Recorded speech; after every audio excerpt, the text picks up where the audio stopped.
शिरकत कीजिए। और चौपदरी प्रकाश साहब जनाब डयास पे आइए। गड्ढा नारसा साहब,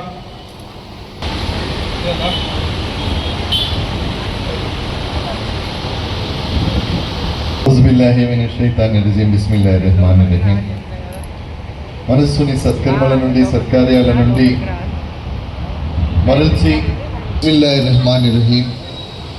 ఉమార్ సరోమాని విశ్వకారుణ్యమూర్తి మహాప్రవక్త ముహమ్మద్ రసూలుల్లాహ్ సల్లల్లాహు అలైహి శుభ సందర్భంగా ప్రతి ఏటా మనం జరుపుకునేటటువంటి 501వ సంవత్సరపు వేడుకను మనం జరుపుకున్నాం. ఉభయ తెలుగు రాష్ట్రాల్లో ఈ 2 నెలలు అంటే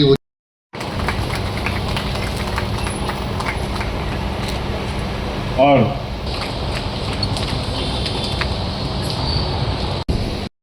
ముస్లిం మా ఒక మజిద్ కమిటీ ద్వారా మరియు మా యొక్క సిరిసిల్ల ఒక ముస్లిం సోదరుల ద్వారా హృదయపూర్వకంగా మాకు, ఎందుకంటే మీరు మంత్రి అయినంటే మేము కోరుకుంటున్నాం. మాట్లాడండి, నేను కూర్చొని వింటాను అని ఎంతసేపు మాట్లాడితే అంతసేపు కూర్చునేది కేవలం సిరిసిల్లలో మాత్రమే ఉంటుంది, ఇంకెక్కడ ఉండదు. సల్లల్లాహు అలైహి వసల్లం ఈ ప్రపంచానికి 1501 సంవత్సరానికి ముందు ఉండేటటువంటి పరిస్థితుల్ని మనం విశ్వవ్యాప్తంగా కనుక చూసుకున్నట్టయితే ఎక్కడ పడితే అక్కడ జూదం, వ్యభిచారం, తాగుడు,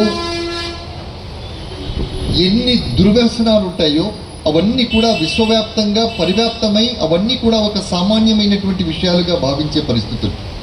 ఒక మనిషి ఎంత తాగితే వాడంత గొప్పవాడిగా భావించబడేటటువంటి పరిస్థితి. ఒక మనిషి ఎంత పెద్ద జూదారి అయితే వాడంత గొప్పవాడిగా భావించబడేటటువంటి పరిస్థితులు. ఒక మనిషి ఎంత ఎక్కువగా జూదమాడితే వాడంత గొప్పవాడిగా భావించేటటువంటి పరిస్థితులు. ఒక వ్యక్తి ఎంతమంది ఆడవాళ్లతో రమిస్తే తిరిగితే వాడంత గొప్పవాడిగా భావించబడేటటువంటి పరిస్థితులు. అంత దూరం కాకుండా ఏ ప్రాంతంలోనైనా ఏ ఇంట్లోనైనా ఒక ఆడపిల్ల పుడితే అరిష్టంగా భావించి పుట్టిన పిల్లని గొంతు నొక్కి నిలువెత్తు గోతిలో పాతిపెట్టేటటువంటి ఒక దౌర్భాగ్యకరమైనటువంటి పరిస్థితులు. ఏదైనా కారణాలతో పెండ్లైనటువంటి సతి యొక్క పతి మరణిస్తే మరణించిన పతితో ఈ సతిని కలిపి చితి మీద పడుకోబెట్టి దహన సంస్కారం చేసేటటువంటి ఒక దౌర్భాగ్యకరమైన పరిస్థితి. ఎక్కడైనా ఒక వితంతువు ఉన్నదంటే ఆ వితంతువు బజార్లో రాకూడదు, 10 మధ్యలో కలవకూడదు, శుభకార్యాల్లో వెళ్ళకూడదు, తన భౌతికమైనటువంటి అలంకరణలన్నింటినీ పరిత్యజించి ఇంట్లో కూర్చోవాలి. ఒక ఆమెను శుభకార్యంలో చూడడం కాదు, ఎదురు రావడం కూడా అరిష్టంగా భావించేటటువంటి ఈ దౌర్భాగ్యకర పరిస్థితులు ప్రపంచమంతా నెలకొన్నటువంటి పరిస్థితుల్లో విశ్వకారుణ్యమూర్తి మహాప్రవక్త సల్లల్లాహు అలైహి వసల్లం ఆగమనం జరిగిన తరువాత ఒక చిన్న విషయాన్ని నేను చెప్పాలనుకుంటున్నాను. ఏమిటంటే ఇస్లాంలో మహాప్రవక్త సల్లల్లాహు అలైహి వసల్లం యొక్క ఔన్నత్యం ఎందుకుంది, ఆ రోజుల్లో ప్రజలు ఇస్లాంని ఎందుకు వ్యతిరేకించారు అనేటటువంటి ఒక బేసిక్ విషయాన్ని ఆలోచిస్తే నేను చెప్పినటువంటి ఈ రుగ్మతలన్నీ కూడా దానికి ప్రధాన కారణంగా ఉంటాయి. ఏ రకంగా అంటే తాగుడు సర్వసామాన్యమైనటువంటి కాలంలో మహాప్రవక్త సల్లల్లాహు అలైహి వసల్లం ఏమంటారు, ఇస్లాం ధర్మంలో తాగడం అనేటటువంటిది హరాం అంటే నిషిద్ధం అని చెప్పబడింది. తాగుడు అనేటటువంటిది నిషిద్ధమని చెప్పిన తరువాత మదీనాలో ఉన్నటువంటి ప్రాంతాలలో, మక్కాలో ఉండేటటువంటి ప్రాంతాలలో ఇళ్లలో దాచుకున్నటువంటి పీపాల నిండా ఉన్న సారాయి, మద్యము, బిందెలలో, కుండలలో, చెంబులలో, సీసాలలో పెట్టుకున్నదంతా కూడా తీసుకొచ్చి వాళ్ళు రోడ్ల మీద పాడబోసేశారు. ఎందుకంటే తాగేటటువంటి వాళ్ళు లేరు. ఇది లేనప్పుడు అక్కడ ఎవరైతే ఈ మద్యపు వ్యాపారం చేసే ఉంటున్నాడో వాడి యొక్క వ్యాపార కార్యకలాపాలు పూర్తిగా స్తంభించిపోయాయి. వాడికి వ్యాపారం లేదు, బిజినెస్ లేదు, వాడి బిజినెస్ మూలాలు కుచించుకుపోయాయి. ఎందుకంటే మద్యం అమ్మకాలు లేవిక. కాబట్టి మద్యం అమ్మేటటువంటి వ్యాపారులందరూ కూడా ఒక కుట్ర పన్నారు. ప్రవక్త సల్లల్లాహు అలైహి వసల్లం ఆయన బోధనలు మనల్ని వక్ర మార్గాన్ని పట్టిస్తున్నాయి అనేటటువంటి ఒక ప్రచారం చేశారు. అదేవిధంగా జూదం అనేటటువంటి దాన్ని సంపూర్ణంగా నిషేధించిన తరువాత ఎవరైతే జూద గృహాలు నడిపిస్తున్నారో వాళ్ళ ఆర్థిక మూలాలు దెబ్బతిన్నాయి. ఎప్పుడైతే వ్యభిచారాన్ని, ఆడవాళ్ల పట్ల ఈ రకమైనటువంటి దౌర్భాగ్యాన్ని చేయడం తప్పు అని చెప్పారో వాళ్ళ ఆటలన్నీ ఆగిపోయాయి. ఎప్పుడైతే వడ్డీ వ్యాపారాన్ని సంపూర్ణంగా ఇస్లాం నిషేధించిందో, ఎవరైతే 10 రూపాయలు, 20 రూపాయలు, 30 రూపాయలు, 50 రూపాయలకు తీసుకునేటటువంటి వడ్డీ వ్యాపారం పూర్తిగా సమసిపోయింది. అంటే ఆ రోజుల్లో ఎన్ని దుర్మార్గపు చేష్టలు చేసేటటువంటి వ్యాపార కార్యకలాపాల పెట్టుబడిదారులు ఉంటారో వాళ్ళందరికీ కూడా ఆర్థిక మూలాలు సర్వనాశనం చేసింది ఇస్లాం. కాబట్టి వాళ్ళందరూ కూడా విశ్వ ప్రవక్త సల్లల్లాహు అలైహి వసల్లం మీద కక్షగట్టి ఈ ధర్మాన్ని ఎవరైతే ఆచరిస్తున్నారో వాళ్ళు ఆ ధర్మం వైపు వెళ్లకుండా ఉండడం కోసం ప్రవక్త బోధనల్ని తప్పు అని చెప్పి నిరూపించేటటువంటి ప్రయత్నాన్ని చేసి ప్రవక్త వెంబడబడి ప్రవక్తను హింసించినటువంటి రోజులు. ప్రవక్త సల్లల్లాహు అలైహి వసల్లం ఈ ప్రపంచానికి రావడానికంటే ముందు ఏ రకమైనటువంటి వాతావరణం ఉండేది? ఒక ఊర్లో ఒక ఒంటె ఒక పొలంలోకి వెళుతుంది. ఆ పొలంలోకి వెళ్ళినప్పుడు అక్కడ కొన్ని పక్షి గుడ్లు ఉంటాయి. ఈ ఒంటె చూసుకోకుండా ఆ పక్షి గుడ్ల మీద కాలు పెడుతుంది. కాలు పెట్టిన తర్వాత గుడ్లు చితికిపోతాయి, గుడ్లు పగిలిపోతాయి. ఎవరైతే ఆ పొలపు యజమాని ఉంటాడో అతను చూస్తాడు, ఆ పక్కింటి వాడి యొక్క ఒంటె ఈ గుడ్లని చితగొట్టడం ఏదైతే ఉందో అది ఓర్వలేనటువంటి వాడు ఏం చేస్తాడు, వెంటనే ఒక బాణం తీసుకొచ్చి ఒంటెను చంపేస్తాడు. ఒంటెను చంపేయగానే ఒంటె యజమాని ఎవరైతే ఉంటారో వాడికి కోపం వస్తుంది. తెలియకుండా ఒంటె చేసినటువంటి తప్పుకి ఈ ఒంటెను చంపడం ఎంతవరకు సమంజసమని వెళ్ళి వీడు తలవారు తీసుకొని ఆ పొలం యజమాని ఎవరైతే ఉంటాడో వాడి తలకాయను నరికేస్తాడు. ఒక జనరేషన్, రెండో జనరేషన్ లో ఫైటింగ్, మూడవ జనరేషన్ లో ఫైటింగ్, 4 జనరేషన్ల వరకు ఫైటింగ్ అవుతుంది. అంటే ఒక గుడ్ ఎంత, దాని యొక్క వాల్యూ ఎంత, దాని యొక్క విలువ ఎంత, దాని హైసియత్ ఎంత, దాని విశాఖ ఎంత. కానీ అది కాదు, ఒక పంతానికి పట్టుదలకు పోతే వాళ్ళు తరతరాలుగా ఫైటింగ్ చేసుకునేటటువంటి పరిస్థితులు. ఈ పరిస్థితుల నుండి ప్రవక్త సల్లల్లాహు అలైహి వసల్లం ఇస్లాం ధర్మాన్ని ప్రవచించిన తరువాత పరిస్థితి ఎలా వెళ్ళిందో చూడండి. ఒక యుద్ధం జరుగుతుంది. ఆ యుద్ధంలో గాయపడ్డటువంటి వాళ్ళకి మంచినీళ్లు తాగించేటటువంటి పనిని ఒక వ్యక్తికి అప్పగించటం జరిగింది. ఆ మంచినీళ్లు తాగించేటటువంటి వ్యక్తి నీళ్ల కూజా పట్టుకుని ఉన్నాడు. దూరం నుండి అల్ అతష్, దాహం వేస్తోంది అని ఒక గాయపడ్డ ఖైదీ అరుస్తూ ఉన్నాడు. ఇతను నీళ్లు పట్టుకొని ఆ ఖైదీ దగ్గరికి వెళ్ళి నీళ్లు తాగిద్దామనుకునేటప్పటికీ ఇంకొక చోట నుండి అల్ అతష్, నాకు దాహం వేస్తోంది అంటాడు. ఈ మొదటిసారి పిలిచినటువంటి వాడు ఆయనకి దాహం వేస్తోంది, ముందు వెళ్ళి అతనికి నీళ్లు తాగించండి అంటున్నాడు. ఆ రెండో వ్యక్తి దగ్గరికి అతను దాహం అంటున్నాడు, అక్కడికి వెళ్ళండి అంటున్నారు. 4వ వ్యక్తి మళ్ళీ దాహం అంటే 3వ వాడు అవతలికి పంపిస్తున్నాడు. 3వ వారి నోటికి దాహం కోసం నీళ్లు అందించే కరుణంలో 4వ వ్యక్తి మరణిస్తాడు. మళ్ళీ 3వ వ్యక్తి దగ్గరకు వస్తే ఆయన చచ్చిపోయాడు. మొదటి వ్యక్తి వరకు ఈ రకంగా అందరూ కూడా తమ ప్రాణాలని పొరుగువాడి కోసం ఇచ్చేటటువంటి ఒక ఔన్నత్యమైన సాంప్రదాయాన్ని నెలకొల్పిన ధర్మం పేరు ఇస్లాం ధర్మం. మహమ్మద్ ప్రవక్త 15వ దశాబ్దంలోనే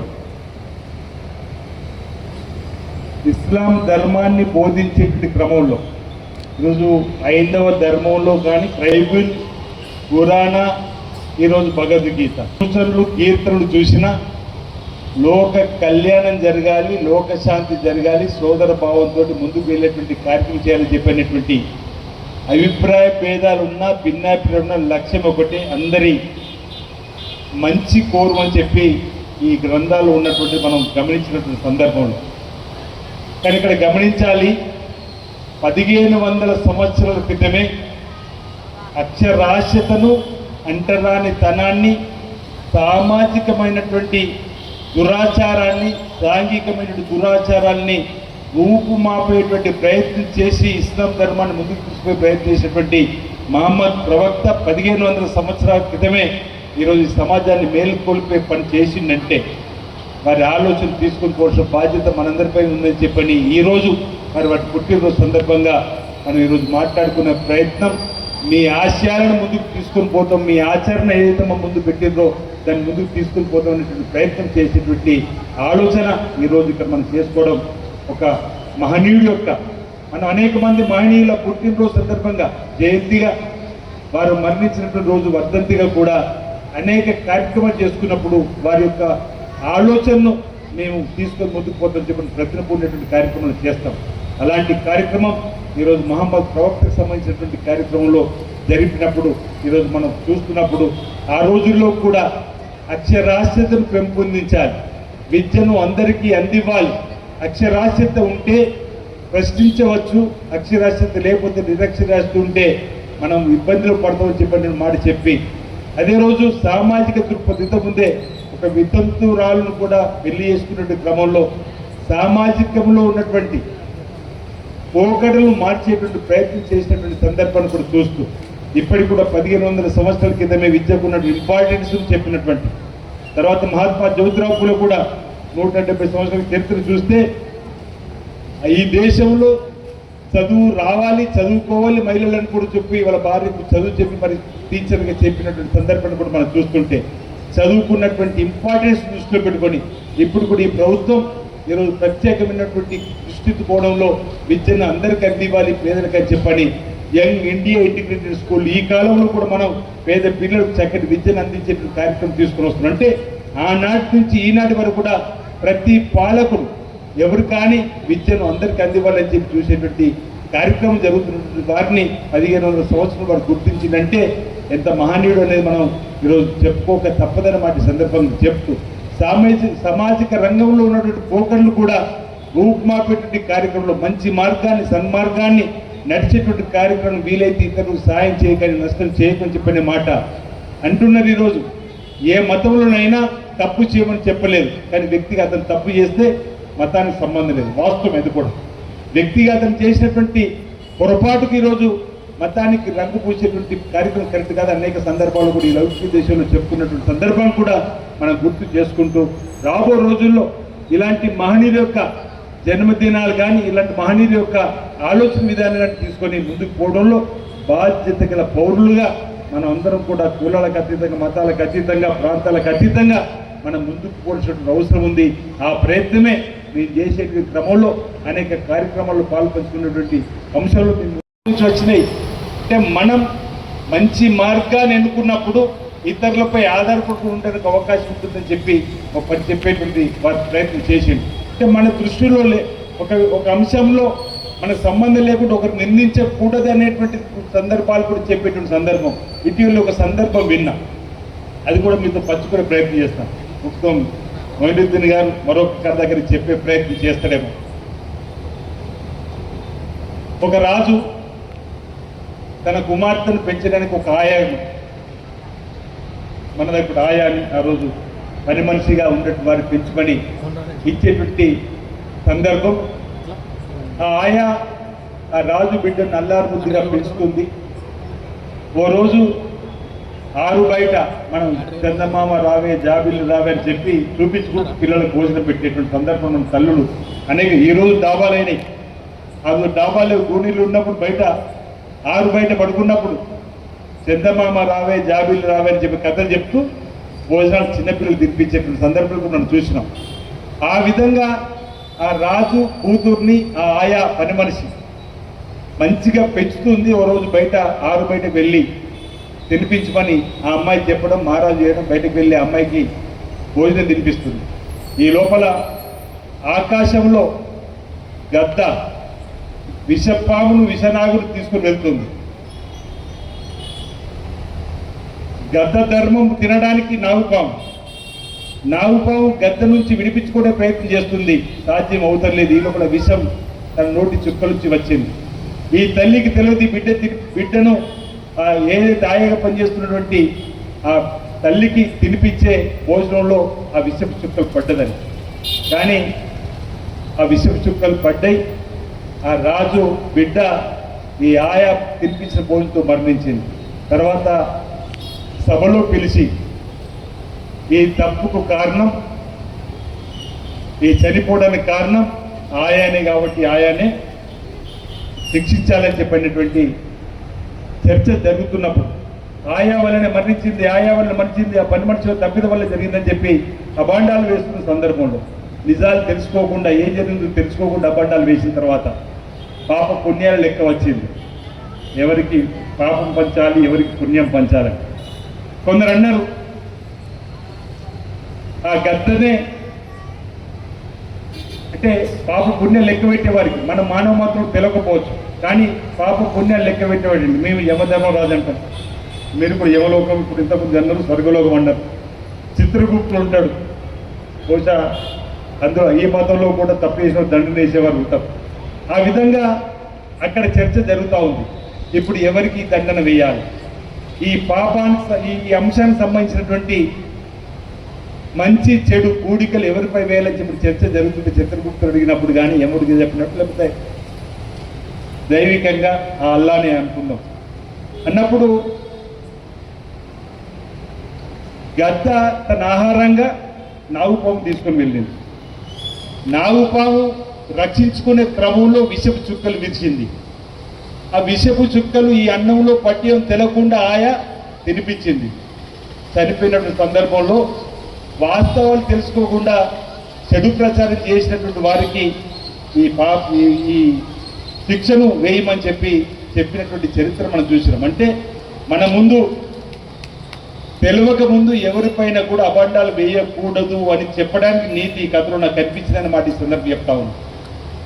అంటే మహమ్మద్ ప్రవక్త కూడా ఆ రోజుల్లో 15వ దశాబ్దంలో 1500 సంవత్సరాల కింద జన్మించినట్టు వారు 1500 జన్మం అంటే బహుశా 63 సంవత్సరాలు వారు జీవించిన కాలంలో, ఆ కాలంలోనే ఇన్ని చక్కటి బోధనలు తీసుకొని వచ్చిందంటే మన ధర్మం ఆనాటి నుంచి కూడా, అది హిందూ ధర్మం కానీ క్రైస్తవ ధర్మం కానీ ఈరోజు ఇస్లాం ధర్మం కానీ అందరూ కూడా తమ వారిని తమ మతాన్ని ఆరాధించే వాళ్ళందరికీ కూడా చక్కటి బోధనలు చేసిందని చెప్పడానికి కోసం ఉపయోగపడేటువంటి కథనాలు అనేక మనం చిన్నప్పుడే చదువుకున్నప్పుడు బాలశిక్షలో కూడా చక్కగా, అంటే మనం ఎదుటి వారిని గౌరవించాలి, ఆరోగ్యమే మహాభాగ్యము, పరిశుభ్రతను మనం పెంపొందించుకోవాలి, ఈ విధంగా అనేక కార్యక్రమాలు మనం చిన్ననాటి నుంచి కూడా నేర్చుకున్నటువంటి సందర్భాలు కూడా మనం చూసినటువంటి పరిస్థితిని ఒకసారి గుర్తు తీసుకున్నటువంటి ప్రయత్నం చేస్తూ, మరి ఇక్కడ ముస్లిం సోదరులు ప్రతి ఏటా కూడా మహమ్మద్ ప్రవక్తకు సంబంధించిన జన్మదినం సందర్భంగా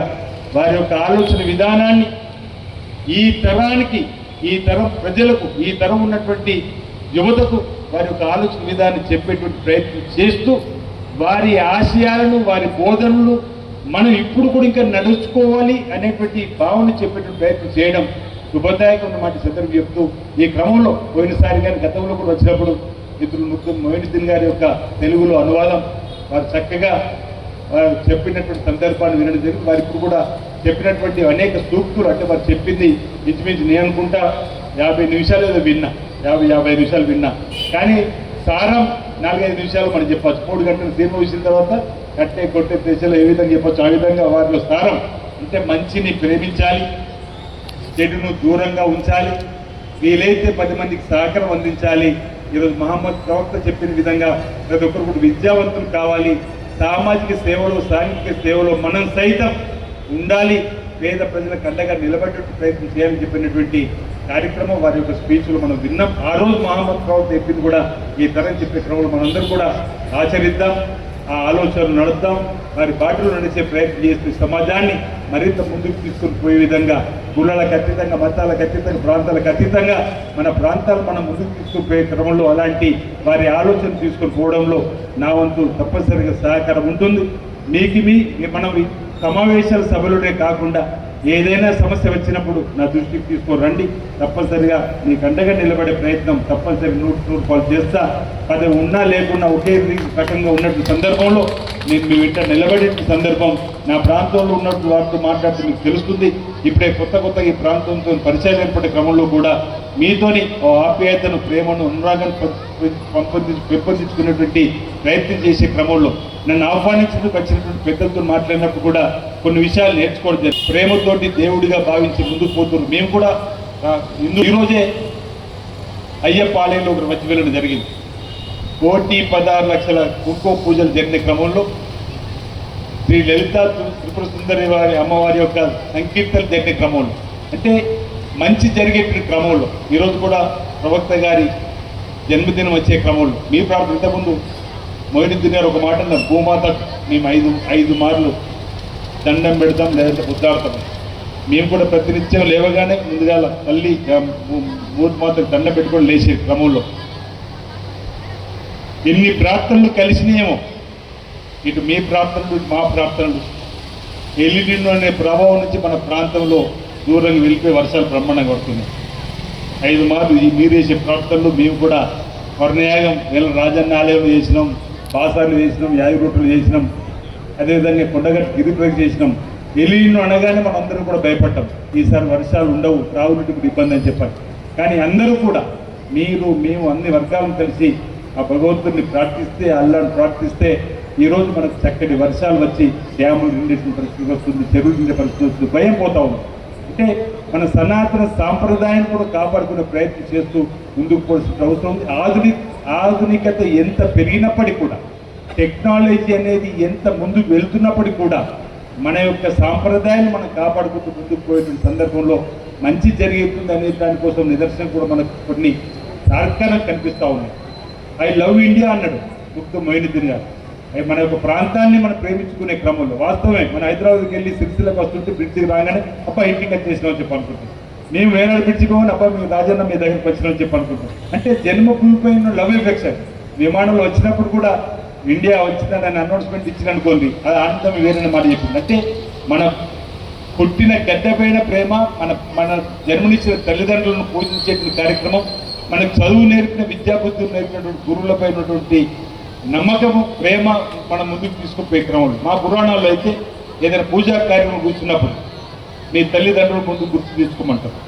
తర్వాత మీకు చదువు చెప్పిన గురువును కూడా మీరు కూడా చేసే క్రమంలో, అంటే మన సమాజం మనకంటే పెద్దలను గౌరవించి చెప్పేటువంటి కార్యక్రమం చెప్పేటువంటి సందర్భం, అదేవిధంగా మహమ్మద్ ప్రవక్త కూడా చెప్పినటువంటి సందర్భంలో మక్కాలో వారు ఇచ్చినటువంటి సందేశం సంబంధించిన అంశాలు చెప్పినప్పుడు అనేక మంది బిలియన్లు ఉన్న అనేక మంది ఆధ్యాత్మికవేత్తలు ఉన్న ఒక బానిస బిడ్డను ఒక చక్కటి ప్రసంగం చేయమని, ఒక చక్కటి ప్రేయర్ చేయమని చెప్పిన అవకాశం కల్పించిందంటే అందరూ సమానమే, చిన్న పెద్ద తేడా లేకుండా. నిజమే, మన ప్రార్థన మందిరంలో గుళ్ళో కానీ ఎంత పెద్ద కోటీశ్వరుడైనా దేవుడి దగ్గరికి దండం పెట్టాల్సి, ఎంత పెద్ద కోటీశ్వరుడైనా మసీదుకి వచ్చి అల్లాహ్ని ప్రేయర్ చేయవలసింది. అంటే అందరూ సమానమని ఎక్కడ తెలుస్తుంది మనకు? దేవాలయాలకు వచ్చిన తర్వాత అది పెరుగుతుంది, భక్తి భావం పెరుగుతూ ఉంది. నేను అనేక సందర్భాలు చెప్తుంది, ఈరోజు ఆలయాలు ఏ మతాలకు సంబంధించిన దేవాలయ ప్రార్థన మందిరాలు కూడా భక్తులతో కిటికిట్లాడుతున్నాయి. ఎందుకంటే పాపభీతి పెరిగిపోతూ ఉంది. జరిగిన తప్పును ఎక్కడ చెప్పుకోవాలో తెలియకుండా వచ్చి మందిరాలు చెప్పుకుంటారు. జరిగిన తప్పు క్షమించాలా, క్షమించు దేవుడా, అమ్మవారు అని చెప్పని ఈరోజు ఆగుతుంది మన ప్రాంతాన్ని ప్రేమి. మీ అందరికీ నా వైపు నుంచి ప్రభుత్వం వైపు నుంచి కూడా శుభాకాంక్షలు తెలియజేస్తూ వారి ఆలోచన